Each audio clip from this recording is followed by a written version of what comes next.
तुम्हारा चीट करना मेरी जिंदगी का सबसे बड़ा धोखा था। मैं तुमसे इस कदर मोहब्बत करती थी कि तुम्हारा किसी और के साथ होना मेरे लिए मौत के बराबर था। ऐसे ही,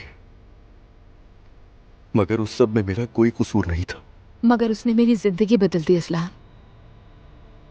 और जो कुछ तुमने उसके बाद किया, मेरे खिलाफ साजिशें, वकील को खरीदना और मुझे वापस लाने के लिए धमकियां दी तुमने। तुम ही बताओ कि उस सब के बाद कोई भी इंसान कैसे भरोसा कर सकता है। अपनी जगह सही हो तुम। तुम्हें खोने का खौफ था, इसलिए मैंने वो सब किया। किसी को जब्र से वापस लाने के लिए उसकी कमजोरियों को हथियार बनाना बहुत घटिया हरकत है। मुझे कुछ समझ नहीं आ रहा था। तुम बताओ मैं क्या करता। बस इतना पता है कि सिर्फ तुम्हारी मोहब्बत में किया। अजलान, तुम्हारे और मेरी मोहब्बत करने के अंदाज में बहुत फर्क है। तुम्हारे लिए मोहब्बत का मतलब है दुख देना।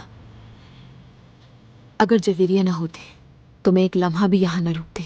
ये तुम जानते हो। मालूम